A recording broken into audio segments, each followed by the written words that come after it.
व्यक्तियों की जीवन कहानियां देखी होंगी, सुनी होंगी और पढ़ी होंगी, पर आज यहाँ आपके बीच ये नन्हे कलाकार एक ऐसे महान व्यक्ति की जीवन कहानी के कुछ महत्वपूर्ण दृश्य आपके बीच प्रस्तुत करने जा रहे हैं, जिन्होंने अपना सर्वस्व परमात्मा समर्पण कर दिया और बदले में परमात्मा से सब कुछ पा लिया।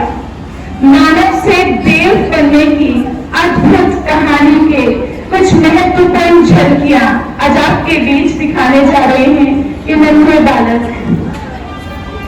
दादा लेखराज बचपन से ही पढ़ाई में बहुत होशियार, मधुभाषी और बहुत मित्रवत व्यवहार करने वाले हुआ करते थे।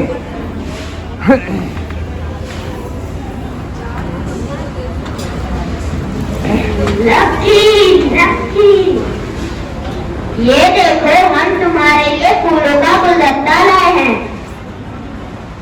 धन्यवाद मित्रों। ये फूल तुम्हारे हाथ में कितने अच्छे लगते हैं। प्रिय मित्रों, हमें भी फूलों जैसा खुशबूदार बनना चाहिए। हो तो ऐसा।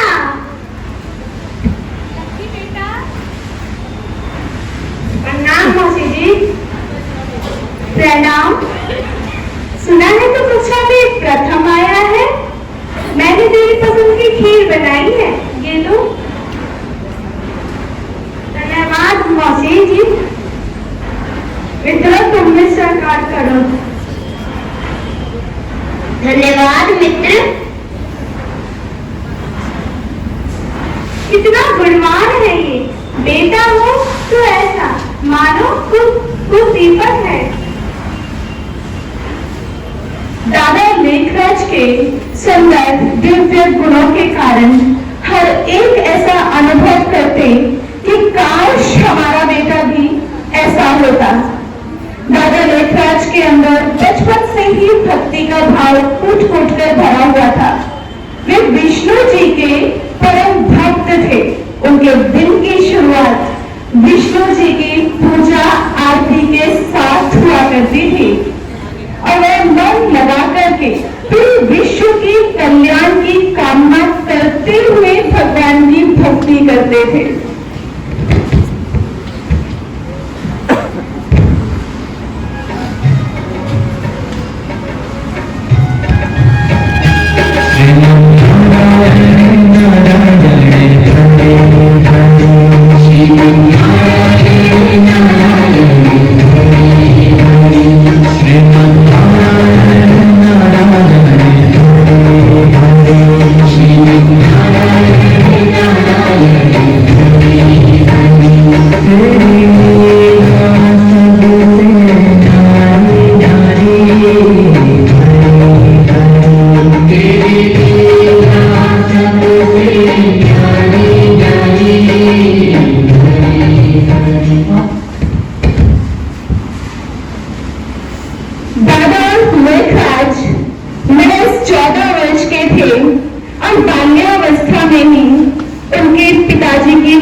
पिताजी की मृत्यु के पश्चात दादा लेखराज अपने बड़े भाई के साथ राशन की दुकान संभालने लगे और दादा का स्वभाव बचपन से ही बहुत दयालु था और ईमानदार भी थे और उनकी यह दयालुता उनकी दुकान पर जब कार्य करते तब भी प्रत्यक्ष हुआ करती थी।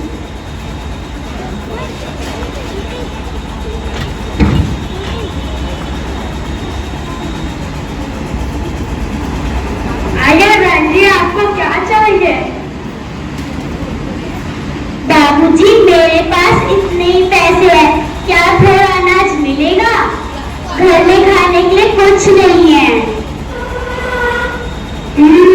लगता है थोड़ा ज्यादा गरीब है, इसे थोड़ा अधिक दे देता हूँ।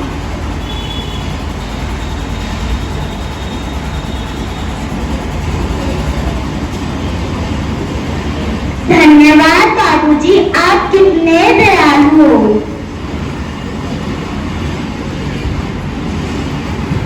तो इस प्रकार जो बाबा लेखराज को ऐसा दिखाई पड़ता कि जो उनकी दुकान पर राशन लेने आने वाले हैं वो बहुत गरीब हैं, धन की कमी है या बहुत आवश्यकता है, तो वे कम पैसे लेकर के भी या उधार में भी अनाज दे दिया करते थे। परंतु एक दिन अचानक ऐसा करते हुए उनके बड़े भैया ने उन्हें देख लिया।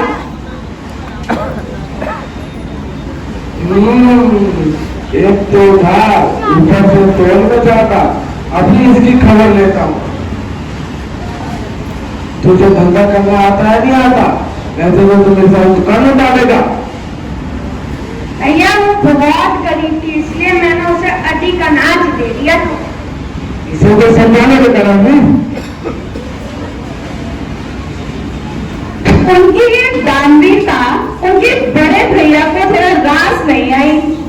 ये देख करके दादा लेखराज काम धंधा सीखने के लिए बंबई गई और वहां जाकर उन्होंने हीरे जवाहरात का कार्य सीखा। अपनी ईमानदारी लगन से बहुत कम समय में वे बहुत अच्छे नामी ग्रामी व्यापारी बन गए। उसके पश्चात वे वहां से कोलकाता गए और कोलकाता जाकर के अपना व्यापार शुरू किया। कोलकाता में अपने निवास स्थान पर दादा लेखराज जब भी किसी पार्टी का आयोजन करते तो वे वहां के धनी मानी राजा रईस सभी व्यक्तियों को जरूर आमंत्रित किया करते थे। और जब वे पार्टी में आते और पार्टी में हर चीज का आनंद लेते, तब भी देखिए किस प्रकार वे रईस बोला करते थे। दादा आपकी पार्टी तो ठीक ही है।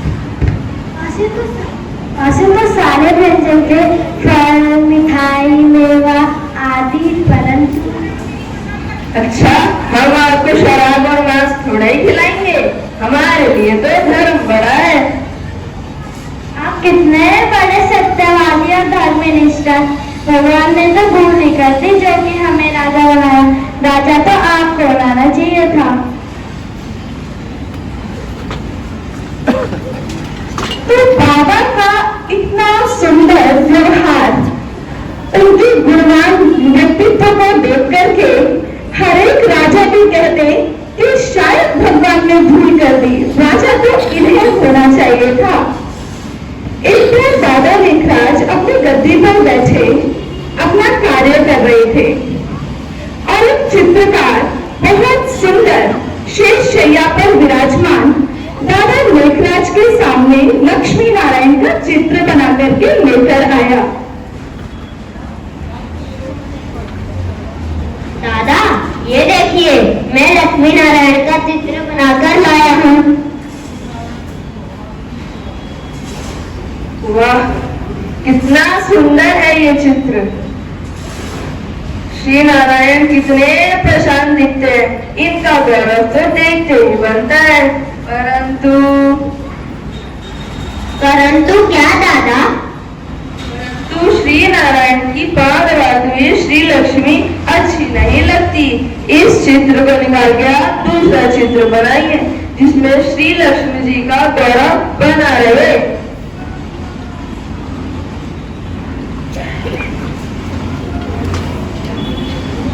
इस प्रकार दादा लेखराज के मन में सदा से ही नर और नारी के लिए समान सम्मान भाव था। दादा लेखराज ने अपने बच्चों की परवरिश ऐसी की मानो कि राजकुमार राजकुमारियां हो। वे नित्य अपने बच्चों को कुछ न कुछ नए उपहार देते रहा करते थे, पर जब भी वे कुछ उपहार देते तो अपने बच्चों को एक सीख अवश्य दिया करते थे।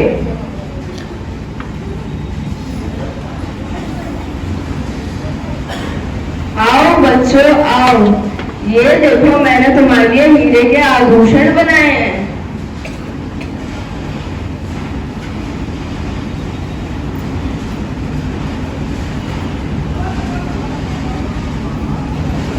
और ये लो तुम्हारी आज की जेब खर्ची।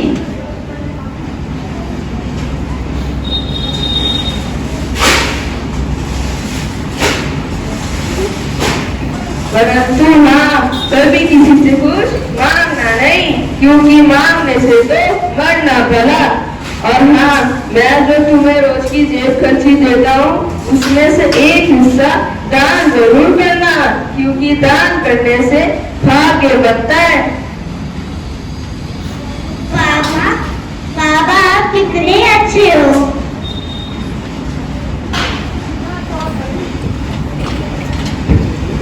इस घूमते हुए कालचक्र में एक ऐसा समय भी आया जब परम पिता परमात्मा, निराकार परमात्मा, परम धाम निवासी स्वयं इस सृष्टि पर साकार हुए, अपने साकार बच्चों को माता पिता की पालना देने के लिए।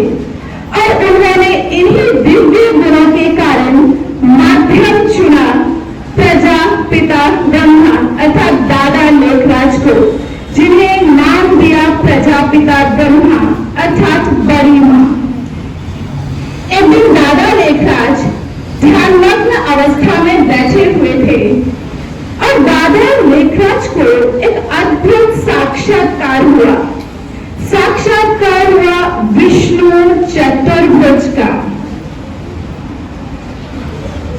आवाज आई, अहम विष्णु चतुर्भुज तत्त्वम्।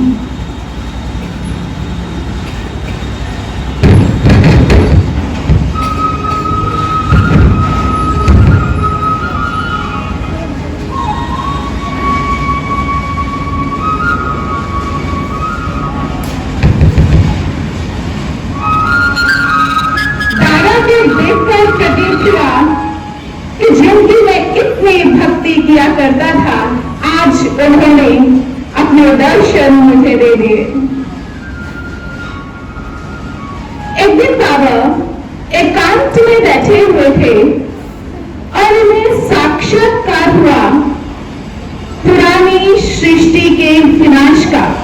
चारों तरफ हाहाकार है, बॉम्ब ब्लास्ट हो रहा है, लोग दुख से चिल्ला रहे हैं, दर्द में तड़प रहे हैं।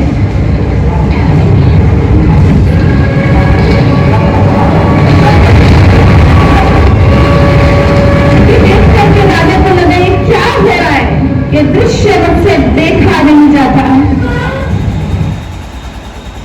और एक दिन बाबा अपने कक्ष में बैठे हुए थे।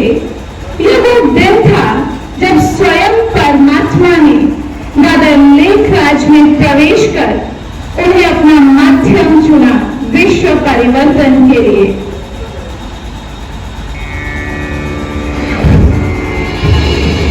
ज्ञानस्वरूपं शिवोऽहं शिवोऽहं, ज्ञानस्वरूपं शिवोऽहं शिवोऽहं, प्रकाशस्वरूपं शिवोऽहं शिवोऽहं।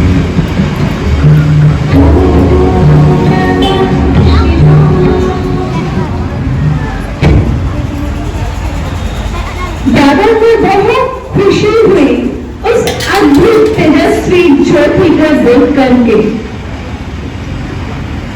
एक और महत्वपूर्ण साक्षात्कार जो दादा को हुआ वो हुआ नई सतयुगी दुनिया का साक्षात्कार। दादा ने देखा बहुत सुंदर दिव्य सितारे आकाश से धरा पर उतर रहे हैं और कोई बहुत सुंदर राजकुमारी के रूप में परिवर्तित हो जाते हैं और कोई बहुत सुंदर राजकुमार बन जाते हैं। ये देख करके बाबा को बहुत खुशी हुई।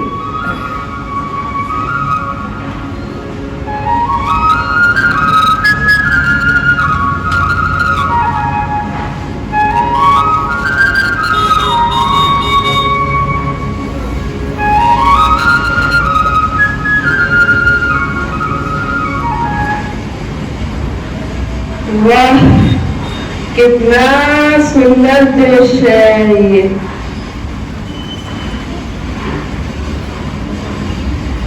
उन्हें साक्षात्कार हुआ उस दिव्य ज्योति का और उसने दादा लेखराज को कहा, ऐसी दिव्य दुनिया बनाने का कार्य आपको इस धरा पर करना है और इस श्रेष्ठ कार्य में मेरा मददगार बनना है। तब से दादा लेखराज ने शुरू किया जशोदा निवास में सत्संग। अनेक स्त्रियां और पुरुष सत्संग सुनने के लिए दादा लेखराज के पास आने लगे।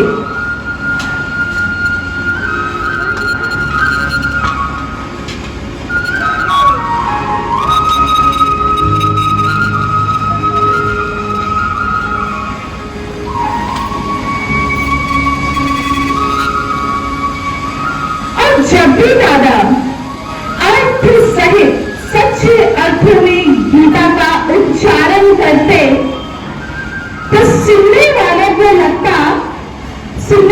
को लगता कि स्वयं श्री कृष्ण हमें मधुर बांसुरी मुरली की धुन सुना रहे हैं।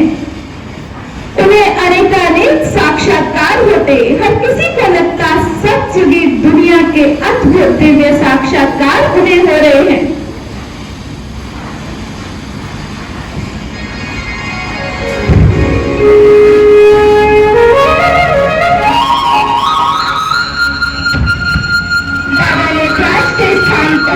स्वतः श्री कृष्ण दिखाई देते।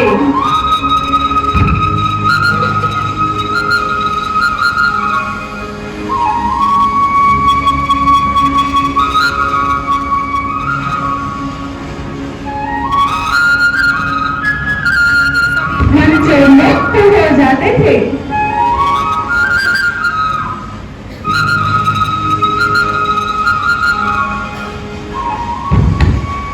इस प्रकार धीरे धीरे ओम मंडली के नाम से शुरू हुआ सत्संग। बाद में नाम पड़ा प्रजापिता ब्रह्मा कुमारी ईश्वरीय विश्वविद्यालय, जिसका विस्तृत रूप आज देख रहे हैं।